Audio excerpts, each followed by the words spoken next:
छोटे छोटे बालकों के लिए गौशाला में जाइए और गायों की खुर की रज इकट्ठी कर लीजिए। वो सुबह उठते ही रोज उनको थोड़ा सा जमुना जल या फिर गुलाब जल में मिलाकर के थोड़ा थोड़ा तिलक लगाओ। भक्तिवर्धन भी होगा, नजर गुजर भी नहीं लगेगी, वो बालक सर्वरूपेण स्वस्थ ही रहेगा।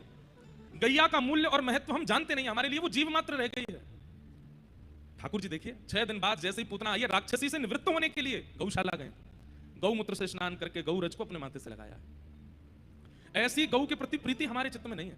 हम एक बात कथा में कहते हैं, नाम के प्रति निष्ठा हो गई, धाम के प्रति निष्ठा हो गई, कथा के प्रति निष्ठा हो गई, लेकिन ठाकुर जी को जो जो प्रिय है उनके प्रति अगर हमारी निष्ठा नहीं हुई तो भी हम ठाकुर जी से दूर हैं। आप नाम जप करते हैं, वृंदावन जाते हैं, कथा सुनते हैं, ये 3 निष्ठाएं आप में परिपूर्ण है। अब इसके बाद क्या करना है? ठाकुर जी को जो प्रिय है उनके प्रति निष्ठा बढ़ाओ। ठाकुर जी को सर्वप्रथम प्रिय कौन है? गौ, गैया। गैया बहुत प्रिय है ठाकुर जी को। मैं कहता हूं जिन लोगों को गैया से डर लगता है, ठाकुर जी को उनसे डर लगता है।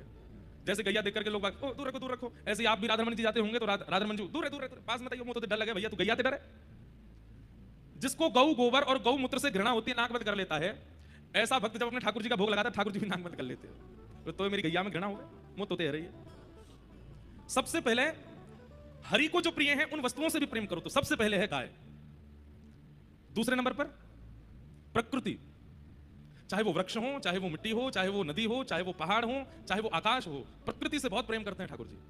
पूरी कृष्ण लीला में प्रकृति संवर्धन किया ठाकुर जी ने। हमारी बात बहुत ध्यान से सुनिए, ये कोई मनगढ़ंत बात नहीं कह रहे हैं, आपकी भक्ति वर्धन करने का ये विषय बता रहे हैं आपको। कई लोग कहते हैं नाम जप कर रहे हैं लेकिन हमारे चित्त में प्रेम बढ़ ही नहीं रहा, विरह बढ़ ही नहीं रहा। क्यों?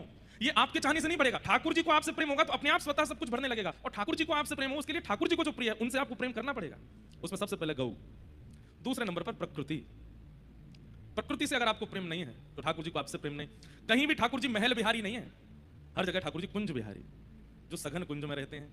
हमारे श्री हितवंश महाप्रभु के चरित्र में भाव आता है कि जब महाप्रभु जी मदन टेर पर राधा वल्लभ लाल जी को पहली बार लेकर के आए तो कहते हैं वृंदावन की जो वृक्षवल्लरी कुंज हैं वो ऐसी थी कि ऋतु के अनुसार अपनी स्थिति बना लेती थी। जब गर्मी होती थी तो वृक्षों में ही ऐसे छोटे छोटे छोटे छोटे छोटे अवकाश हो जाते थे ताकि हवा पास होती रहे, राधा वल्लभ जी को गर्मी ना लगे।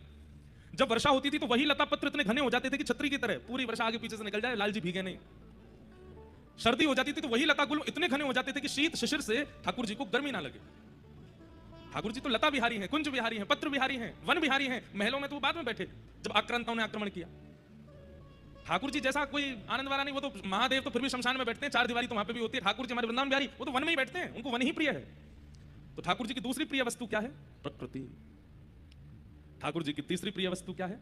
वैष्णव, उनको भजने वाले, वो ठाकुर जी को बहुत प्रिय लगते हैं। जो ठाकुर जी को नाम उच्चारण करें, ठाकुर जी की सेवा करें, ठाकुर जी की कथा सुनाएं, ठाकुर जी की कथा सुने, ठाकुर जी के उत्सव मनाएं, जितने भी भक्त वैष्णव हैं ठाकुर जी को बहुत प्रिय लगते हैं, उनसे प्रीति।